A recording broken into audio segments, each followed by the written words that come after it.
This is an oral history of the Hoffman Zion Lutheran Church, recorded in 1998. The history concentrates on the 20th century, with the earliest memories dating from about 1912. Pastor Mike Tomorrow will introduce the participants. From left to right are Sidney Riggs, joined this church in 1947. He's currently the treasurer of the church. Dwight Schaefer joined here in 1946, served on the council many years. Lowell Friedline was baptized here in 1937, confirmed in 1953. Hilton Lord, baptized here in 1923, confirmed in 1937. And Eleanor Shire is confirmed here in 1942. Also participating were three members who were interviewed at Patriot Manor, a retirement home in Somerset. In the middle of this group is Annabelle Fritz, who has the distinction of being a member of this congregation longer than anyone else. She was baptized in 1907 and confirmed in 1919. To her right, on my left, is Bertha Schaefer. She was just a few months younger, also baptized in 1907 and confirmed in 1923. And on the right here we have George Wicht, who we just discovered was related to Annabelle, and he was confirmed in 1938.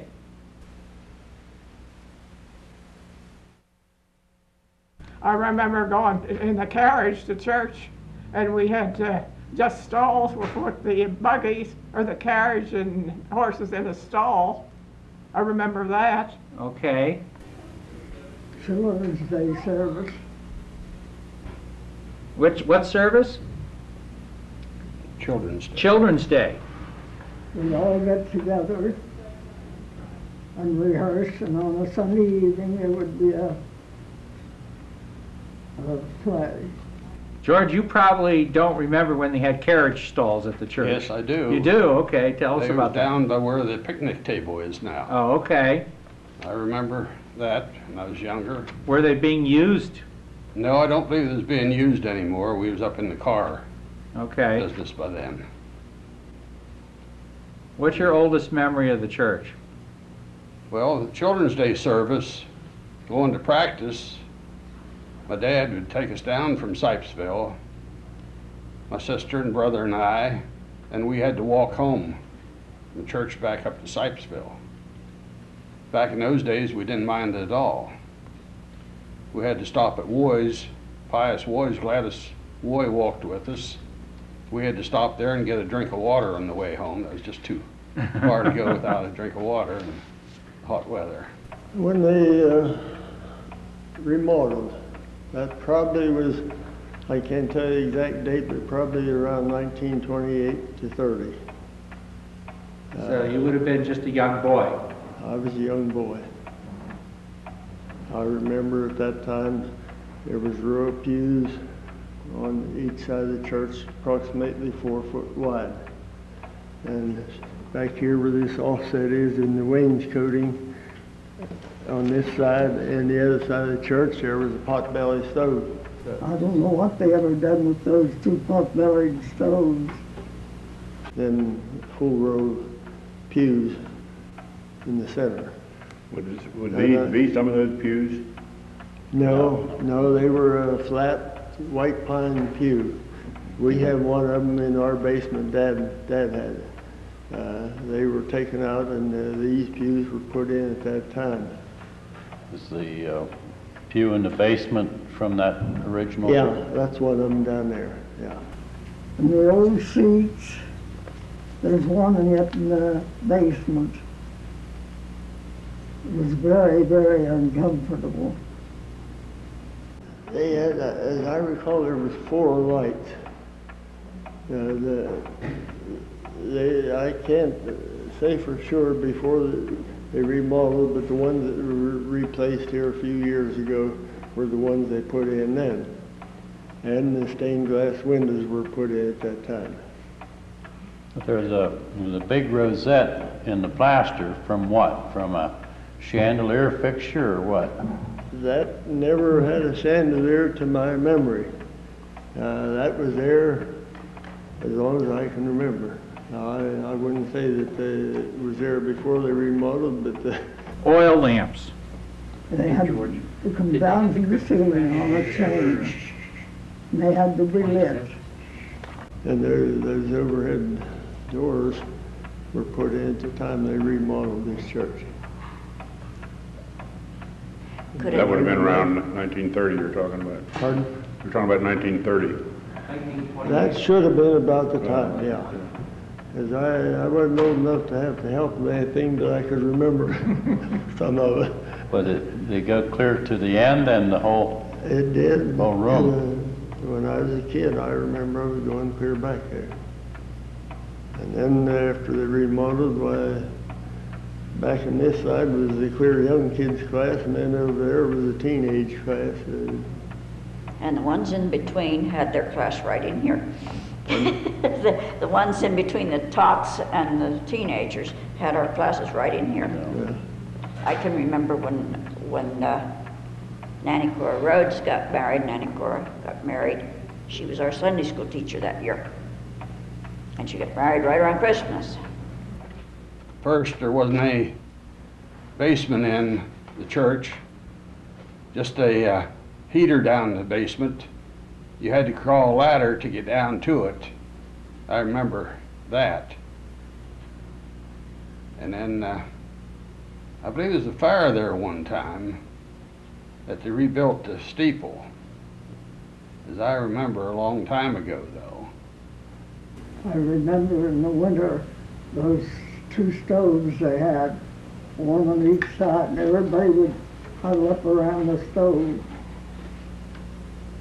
I think one of them burnt on one of the churches. My grandmother Goon was buried in January of 1912. And I remember them taking her out of the house and over to the cemetery. And it was 40 degrees below. There was no service. They just buried her. The horse's ears and feet would have frozen.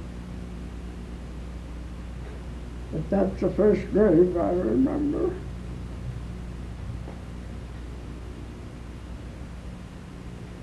She's buried right inside the gate.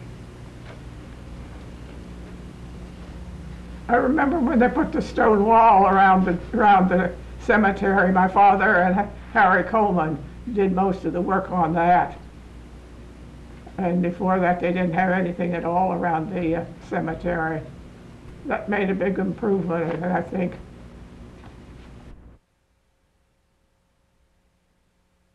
I remember when the classes were all upstairs.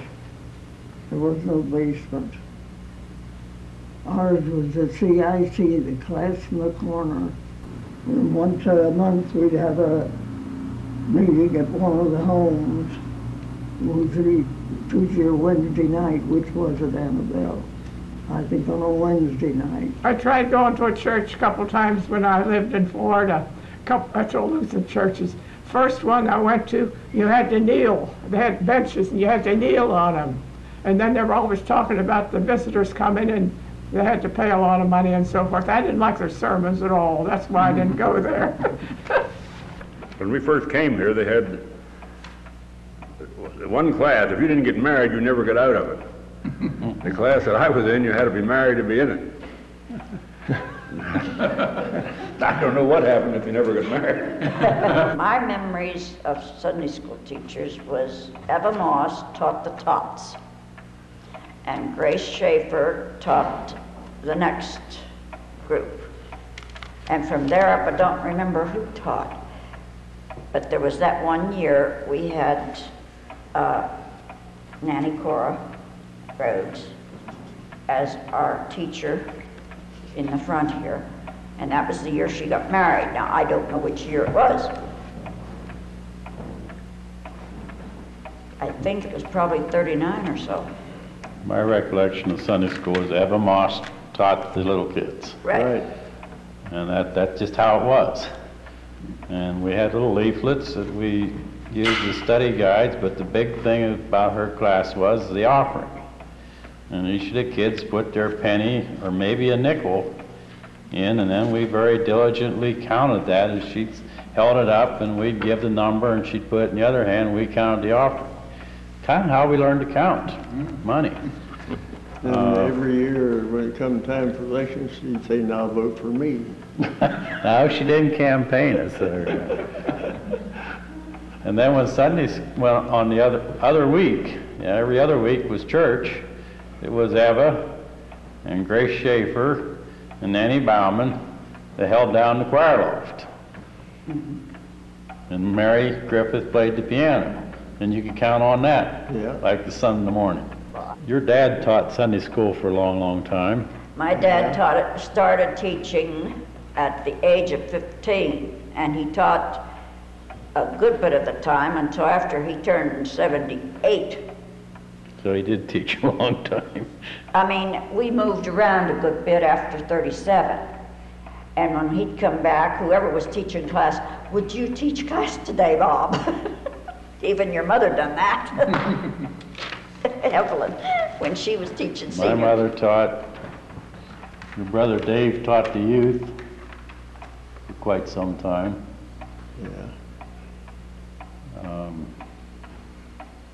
Dwight Schaefer taught the youth for some time.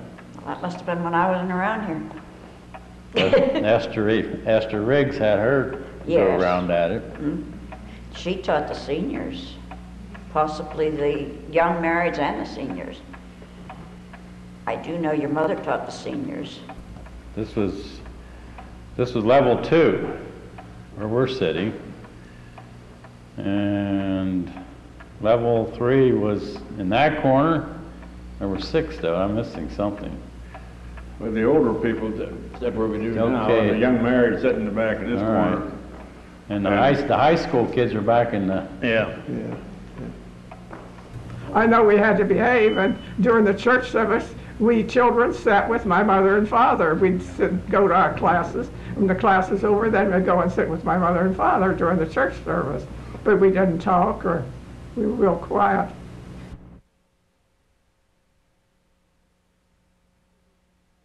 I don't recall of ever being to a wedding in the church. I mean, I got married at the parsonage when I got married in '47. But I don't recall ever, while I was growing up, ever going to a wedding in the church. Do you know why that was? Why? Well, it just wasn't a big affair back in those days. I mean, if you had enough money for a license and the money to get away for a couple days, you had it made. So what I did, I got married to Reverend Minard, my wife's minister. He married us, and then I've made arrangements with the International Harvester Company to go through 2 of their factories. That was my honeymoon. Which was a big deal. I mean, I had enough money for my car expenses, and I stayed with an Army buddy 2 nights, visited with him, didn't cost me anything. I was married where? Like everybody else back in the teens in Cumberland. Oh, okay. I wanted to go to Stoystown, but they didn't do it that way then. I was married by a Lutheran minister in Cumberland. His name's out on the wedding certificate. I can't think of it right now. October the 15th, 1927. Can you ask her why they got married in Cumberland? Why did you go to Cumberland? Everybody else did. It was cheaper down there. It was in the Depression, and if you go over the histories of the county, you'll find an awful lot went to Cumberland. Then we didn't have weddings here like they do now. That's the Catholics.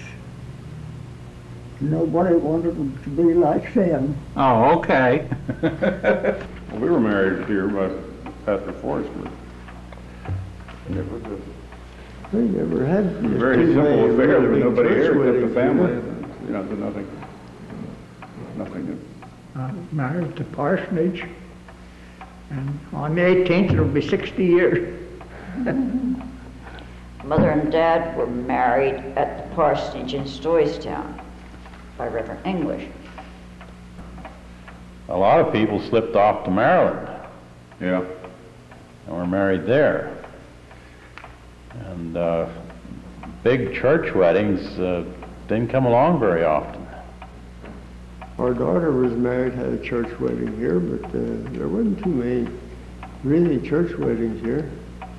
Most of them that was married by the Lutheran ministers went to their parish years ago, or to their parsonage.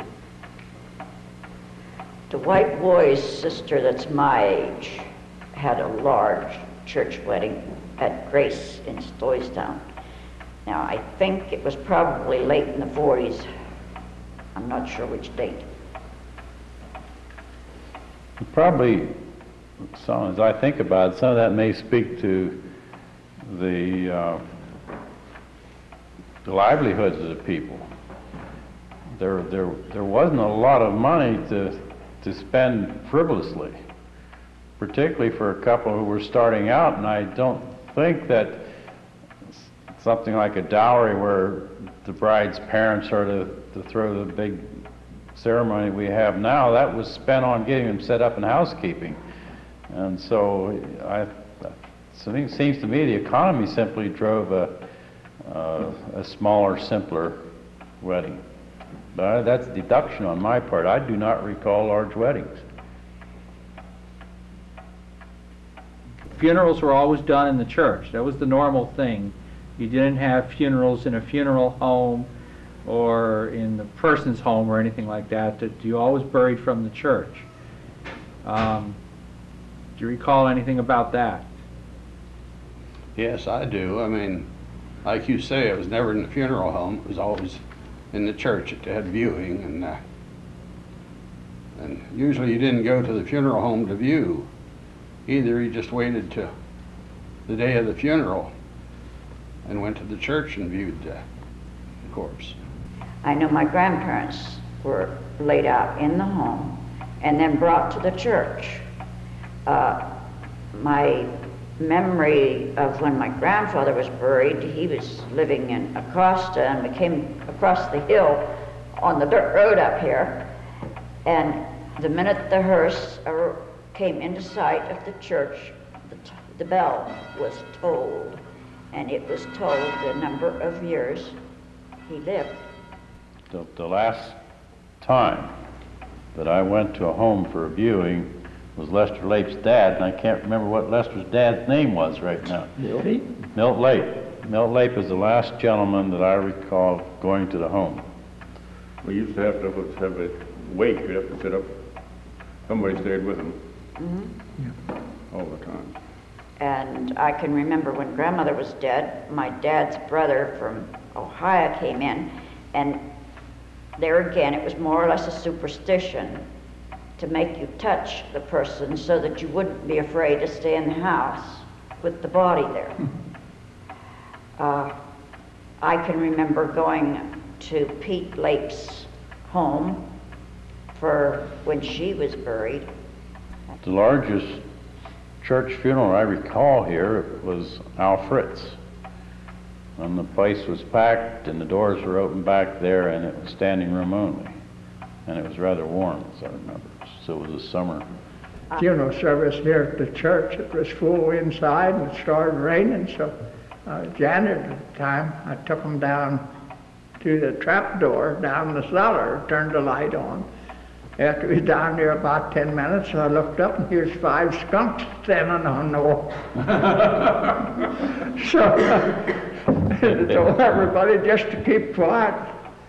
I snuck back, turned the light out, opened the door so that they'd come toward the light and get them back in. No, nothing happened, but I was afraid somebody would throw something at them. It used to be there was for years. There was a hole, here's the corner of the church, so animals could get in.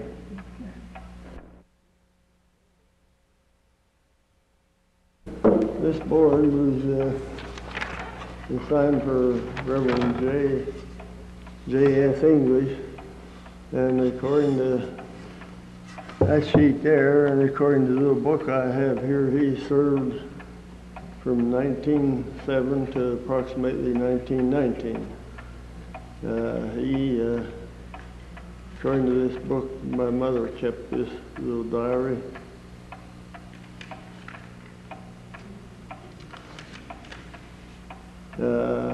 This Pastor English married my mother and dad on December 23rd, 1907.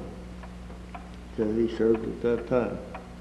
And he married my parents in April the 20th, 1960. This sign was on the old stables down here where the pavilion sits now. They had tables. I remember them. Apparently the pastor and some of the elders got to use the stables for the horses in inclement weather. There was a sign, my grandpa Bauman had a sign, but I don't, do you happen to know? Lynette has a dining room. Well, Pastor English was a pastor for 30 years. He was like one of the family. It was quite different from what it is now. Do you remember me? Yes, You do remember me? but you changed a little bit since I knew Yeah, I had you. auburn hair. I remember that. Do you remember Pastor English? No, I don't. You don't remember him. Well, I No. remember Pastor English. I went, and he had a daughter with auburn hair, and he used to come and tease me. He said I was his favorite girl because his daughter had auburn hair. And that was just a little touch, you know. My memory of Pastor Foltz was the fact that he walked so very, very straight. I mean, he carried himself very, very straight. And I one time asked my mother why. And the information was that he was in seminary during World War I, and they had given him a similar program as ROTC. And therefore he carried himself like you would if you were a soldier. Well, I was just going to say, my memory of Pastor Foltz was that he was, in my memory, one of the nicest and best ministers that we had for years and years. He always, like you today, had a little story for the children. He preached in his suit. He didn't, at that time, he didn't wear a garb. When church was over, the part of the year that there was to be catechism, he taught us our catechism back here right after church in the back room. Of course, when church was over, he was outside with everybody else, visited just like anybody else. He was a real down-to-earth person. Some color on pastors with Foltz standing so straight. We also had a pastor by the name of Clarence Otto, who, two things that I stand out and remember is he stuttered on the sidewalk, never in the pulpit, That's right. and he could reach from the back door to the pulpit in about 4 steps. Yeah. He moved. I remember Clarence Otto. Somebody asked him one time something about his tenure here, and he said he did not believe in staying in a parish more than 5 years. He said, if you do, you start preaching to suit the people in the pew. The pastors I can remember, Hausknecht, who was here while I was in the service, I did not get to know well. Dave Baumboy had a rather long tenure here. I think was fairly well liked. Yes. He led me through catechism.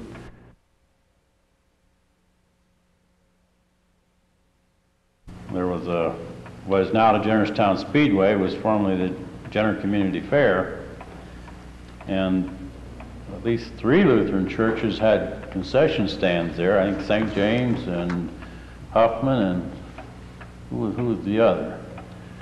I forget.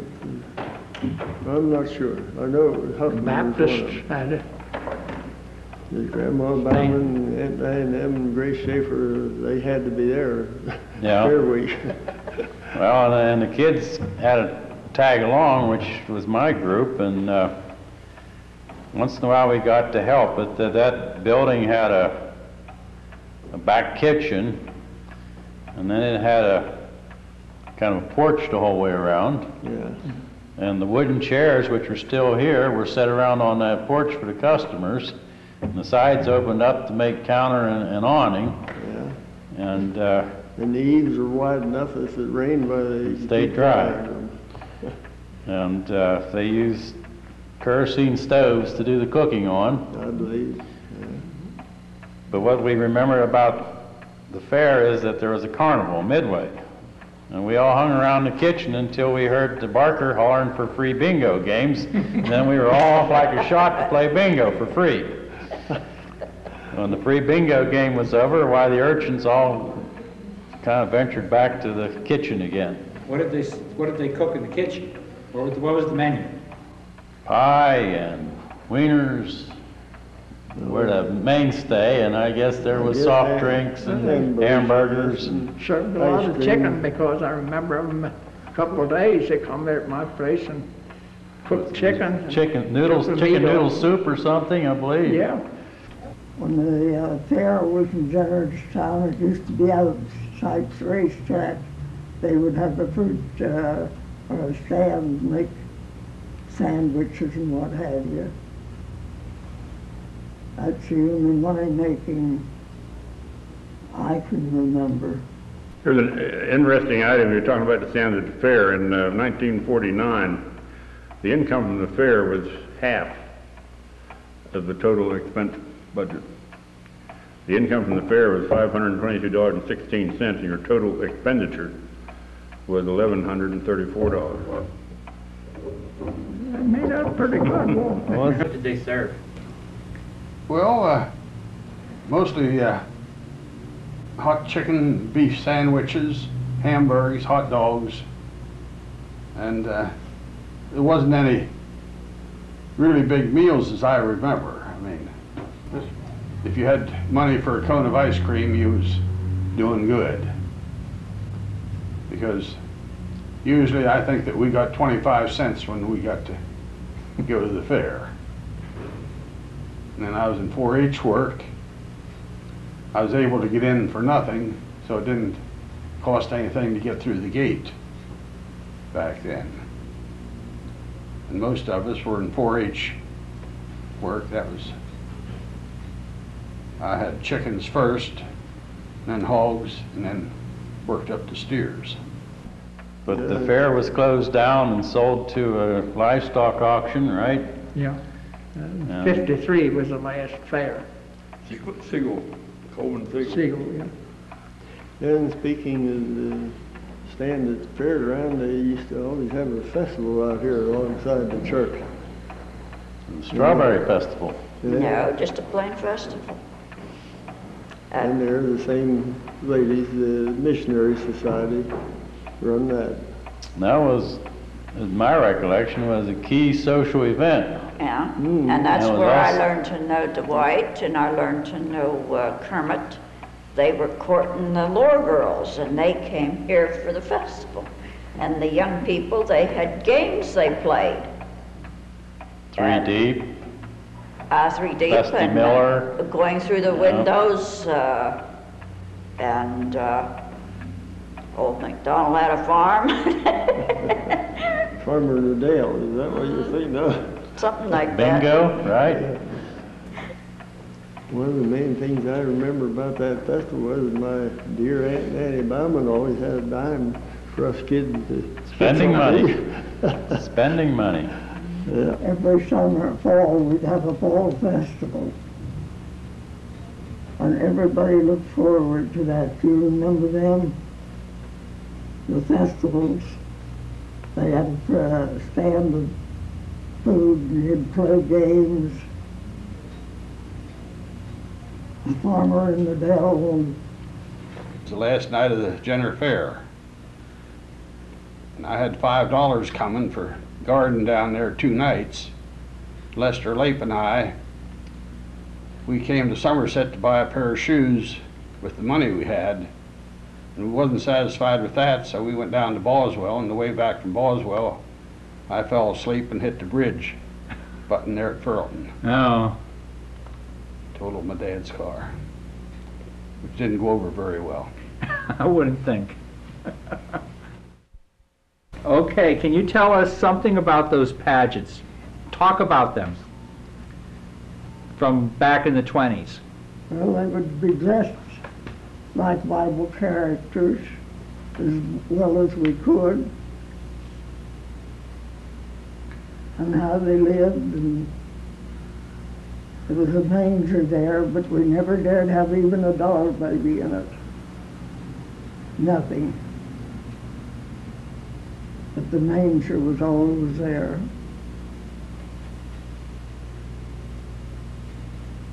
Now when I hear when they have the doll babies, it makes me feel funny. They said that would be an idol. Oh, okay. Did you play any characters that... It was Mary and Joseph and the shepherds, and there were stars up at certain places in the church. When did they start that? Hmm? When did they start that? Before I was married, So, okay. Now you say... early 20s. All right, so in the 1920s they started. And the one I remember the best, we were in the, what you would call the production stage of when Pearl Harbor happened. And everybody debated whether we'd have a Christmas pageant that year because of the situation. But we had our pageant that year, and there were 63 characters in the pageant, and no one person had to take more than one job. We had a crowd. Dad was, as maybe Joel and I are now, was touched on for special effects. And the footlights that are used here yet, he built. But back in the more primitive times, they wanted a way to dim the lights. No problem. He got a quart soda bottle, put salt water in it, immersed 2 bare wires in it, hooked them onto the lights, and the more light you needed, the further in he dipped the wires. And it worked. It didn't kill anybody. And I can remember our Herod was always Ellis Friedlander. And if you ever dreamt of what Herod should look like, that's what Ellis Friedlander looked like. He used to get up and he'd pace back and forth across the in front of the altar and all sorts of things. It was always a professional audience. Put everybody else in, somebody had to sit back in the church, and that was my job. Aren't you glad? One of the things I remember as a youth child stood out to me were the angels and their wings. And the wings were fabricated by my dad and finished off by Sarah Dwight's wife. And I'm not sure the process, but I think you starch and crepe paper and sparkles or something, right? And that was a process in its own right, which no lady now wants to repeat, so they're gone. I think those angel wing frames are around somewhere. I have an eye, they're down under the steps. I can remember wearing them. You remember wearing them, right? They made a nice appearance, I thought. I can also remember one of the girls that stood back on me. She tapped me on the shoulder. She says, "That's the closest you'll ever get." That's the Children's Day service, which we didn't talk at all about. That occurred annually in what, the first, second week of June? I think first, it was the Because first. it was in strawberry season. Yeah. And on that side of the church, there was a large patch of wild strawberries. Yeah. So when the women needed the kids, they knew where to look for them. I can remember walking across the hill here from over at the Old Home Farm to go to practice. We'd eat strawberries all the way to church, and then they'd have to wash our faces so that we could be in the program. And that was always held on a Sunday evening, and we were all washed, rubbed, starched, stood up and we had to say our parts, and everybody was out front looking at us. And I think it made a whole lot of good kids, because that experience kind of got you on your way to being able to stand up in front of people. One of my most embarrassing moments here at the church was the last time I was in a pageant of that sort. I had a great big long greeting, and I knew it, and I had lost the paper. And I got up there and I knew the first 4 words. And Mary Griffith knew it from hearing me say it, and she tried to prompt me, and I was froze. There was no way I could remember. Do you remember how long those continued? Until Bob Hay got old enough to protest loud enough to say he didn't want to do it anymore, I think. I protested that from the time I was 5 years old, till I finally got old enough to get out of it. I never could understand the Children's Day is supposed to be a day you honor the kids, and you make them do something like that. It was good for you. I guess. I can remember the program always ended with a pantomime. And I can remember Nanny Cora singing the song and Sarah doing the pantomime for This Is My Father's World. Of course, it was a time for the young people to show off their skills, too. Nanny Cora used to play her violin as part of the program. Well, one thing I remember Dad telling, I guess that was during the time that they was remodeling here, or around that time, the minister at that time, they needed so much money to do this and do that, and the minister would point to this man and this family and that family and say, you use $200, you use $100 according to their means. And Dad said he was pointed out for $200, and he said, I didn't know where in the world I'd get $200 at that time. But that's the way it was designated. You come up with the money for your share of things. Well, in connection with that, the windows here. Windows? Your dad's name is on a window. Is that part of that? I'm not sure, but as I recall, the side windows were around $200, and No. the ones that had their name on and paid for those windows. Now the front windows, I think were around $500. No, that isn't what Mother said. Mother said the side windows were $60, and one of the front ones was $110, and one of the front ones was $120. Is that what they were? And they were put in 29, I think, or 29 or 30 during the remodeling. You asked questions about the church and the Depression, and apparently that didn't have a great impact. The other thing is Second World War. When I recall, in the area where we have a plaque over there now, there was a board that listed in a way the name of every person on active duty. And there were flags hanging up for each of you, and they were remembered, I guess, at all of the worship services. The veterans, well, they weren't veterans, they were troops serving abroad. And they left a large hole in the congregation when the men were not here. It seems so strange. There was 3 sets of brothers. The oldest brother ended up in the Army. The second brother went to the Navy. It was the Fritz boys, Leroy and Bob, and the Lors, Lewis and Hilton, and my brother Robert and my brother Ellis. And then we had one that was a holder. He was in the Army Air Force. Was anybody killed in the war? Not from our church. We got them all back. We got them all back. As a kid during World War II, what I remember most is that we had the Sears Roebuck and the Montgomery Ward's mail order catalogs. That was a way of life. That's how you provisioned yourself. And during the war, you could open the catalog up and everything would be in there. and under the description, or over the description, was a line, not available. Yeah, Not available, not available, not available. the duration.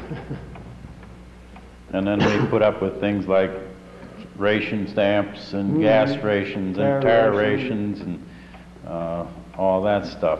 At least one, I guess Pius Woy served as a security guard for the Quemahoning Dam, Yep. which was designated by our civil defense as a critical point. If they lost the dam, they would lose the steel mills plus the city. So there was security on the dam during World War II, and at least Pius was on that. And very often when we had the Sunday evening services, on the way home they would sound an air raid alert, which meant all lights off, and you went home in the dark. The tornado, as I recall, came through Gray and crossed the hill and here to the church, and I don't know where it went on over and took a barn out, didn't it, on the other side of the ridge? It went down over Gray, and below my barn there was a big russet apple tree. And the next morning I went to clean the stables. I couldn't get the barn door open. Walked around looking at the apple tree was laying up against the back barn door. And then it come out through above Al Fritz's place here and come across here in Ashes and up at Hemminger's there. It took part of the roof off. It shook up the mole barn, took it slightly off I the, did say, I and it went remember across dipping down at the mole farm up there. and down the hall up beyond where Dave Miller lived, there was a barn sitting endways toward where Dave lived. And the man had his upper doors open, and he went to shut them, and before he got them shut, the end of the barn went through the upper doors. At Roy Mishler's, it splintered the wooden silo. It didn't touch anything else. And my neighbor had just framed a house, and that's the studding was all that was there, and it didn't even shake that. I thought that would go. But it missed the church by just a few yards, apparently. We got a little lucky. I don't think it even broke a window here, but there was trees up against and the road was closed and there was trees laying across the wall up here at the cemetery. And on Sunday morning, Yep. the men brought their saws and they sawed trees while the preacher preached to the women and the kids weren't allowed out to help with the sawing of the trees. And I think that was a cop-out, I really. Yeah, we raised the church I believe 2 feet. And we got a company, our company was the contractor, and we got a sprayer, I believe it was, in Johnstown, to raise the building, raise the chimney and everything. And You have to go back to the beginning of that story, though, and then start telling it. Because out in the cemetery, there is a grave dug by Dad and I for Mrs. Roger Blau. No, Roger Blau's mother. Roger Blau's mother, yes. Roger Blau's mother. And I think that was probably the last grave that was dug by hand. And out of that we received... No, I know of one of them. It was more then, okay. Well, that was one of the last. Out of that we had a bequest, right? Yeah. A piece of property. They gave us, Roger Blau was chairman of U.S. Steel, and he sent, I believe, Rich Lohr, Mr. Lohr was the president of the council at that time. They sent him a deed for a 400-acre farm over in Bedford County. And the council at that time seemed anxious to get rid of that quick. I wasn't maybe as active then as I am now. But to make a long story short, they had made arrangements to sell it to B.F. Walrus for $12,000. And I protested as vigorously as I could. You couldn't protest any bigger than your wallet was at the time. If you didn't think enough money, the way to change it was to offer more. But we did we got Rich to go up to 15, and Walter still bought it, and he reminded me, I think, even to the last year he lived, what a great bargain he got. But anyhow, Mr. Blau, I would imagine, with a little chagrin because he could only take a tax write-off the equal dollar value of what we sold it for, 15. But anyhow, that's the money that was used to raise the church. We put it to good use, and didn't take quite all of it. I think it cost us around 12 or 13,000 at the time when we did it. We never missed a Sunday having church. We just put a ramp up in the church and had church every Sunday while we was working on it. Tell us why the church is important to you. I always went to church when I could. I believed in going to church. I was raised a Christian. Why did you keep your membership at Hoffman Church? Well, I tried different places, and I always liked to go back to Hoffman, and I just thought, well, why should I change? And I tried going a couple places. I didn't like it, so I still went to church when I could.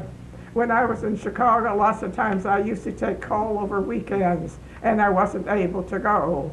So that was one reason. I thought, well, why should I belong if I can't go every Sunday? I didn't have that excuse all the time, but I thought it was important that I go to church. And I still feel that way, I believe.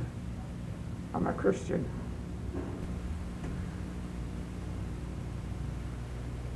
There was no other church, as far as I'm concerned. Okay.